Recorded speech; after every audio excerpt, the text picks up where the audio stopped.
Hello friends, welcome to my channel. আমি আজকে বানাবো ম্যাঙ্গো কেক। এই কেকটা খেতে যেমন সুন্দর আর খুব সহজে এটা তৈরি করা যায়। এটা করতে কোনো ডিমও লাগবে না, কোনো ওভেন লাগবে না, খুব সহজে এটা তৈরি করা যাবে। দেখা যাক এটা কী কী লাগছে আমাদের এই কেকটা তৈরি করতে। 1 কাপ সুজি, তেল, 1 কাপ চিনি, 1 কাপ দুধ, বেকিং পাউডার, বেকিং সোডা, নুন। গার্নিশ করার জন্য লাগবে মোরব্বা, কিশমিশ, পেস্তা বাদাম আর কাজু। প্রথমে 1 কাপ সুজি আর 1 কাপ চিনি নিয়ে এটাকে মিক্সড করে নিলাম। মিক্সড হয়ে গেছে, পাউডার মতো পুরো একদম করে নিতে হবে। এবার আমগুলোকে মিক্সড করে নিচ্ছি।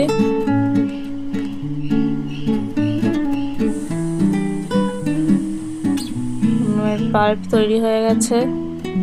এবার একটা মিক্সিং বোলেতে এই সুজির পাউডার আর চিনির পাউডারটা ঢেলে নিচ্ছি।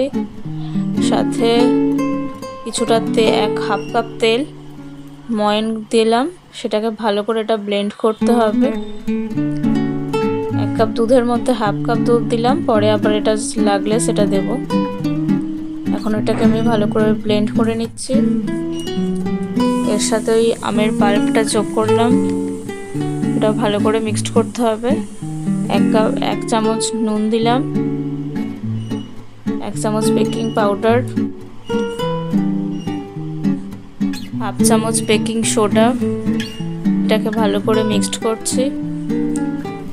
ভালো করে এটাকে মিক্সড করতে হবে।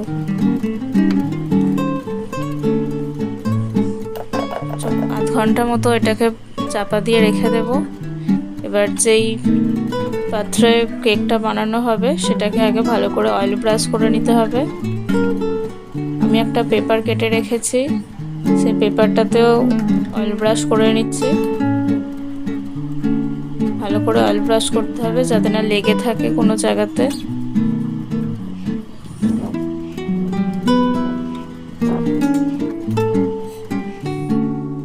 আধ ঘন্টা হয়ে গেছে। আমি এটাকে আরও একবার ভালো করে ফেটিয়ে নেব।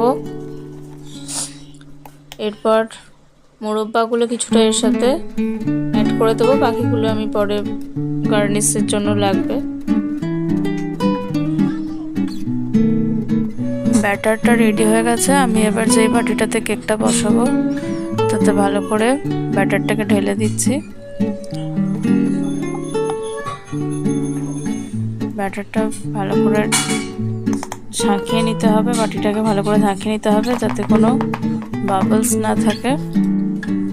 এরপরে কিশমিশ, বাদাম এগুলোকে আমি ভালো করে গার্নিশ করে নিচ্ছি। আর একটা কড়াইয়েতে কিছুটা নুন ঢেলে নুনটাকে গরম করতে দেবো। কড়াইটা গরম হয়ে গেলে নুনটা গরম হয়ে যাবে। এবার একটা স্ট্যান্ড বসিয়ে ব্যাটারটা বসিয়ে দিলাম, চাপা দিয়ে দিলাম। আর এই যে ছিদ্রটা আছে তো একটা কাগজ দিয়ে আটকে দিচ্ছি যাতে হাওয়া না পৌঁছায়। 10 মিনিট পরে ঢাকাটা খুলে দেখলাম কেকটা খুব ভালো করে ফুলেছে। আমি মোরব্বাগুলোকে উপর থেকে দিয়ে দিচ্ছি।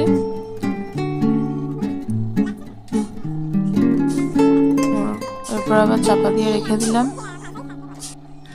আধ ঘন্টা হয়ে গেছে। আমি এবার ঢাকনা খুলে দেখছি, একটা কাঠি দিয়ে ভিতরটাতে এতে কোনো কিছু আর লেগে নেই। কেক রেডি হয়ে গেছে। এবার আমি এটাকে নামিয়ে নেব।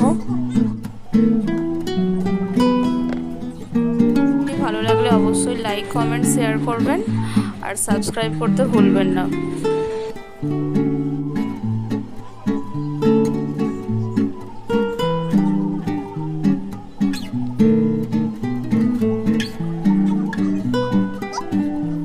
কেকটা কত সুন্দর সফট নরম হয়েছে।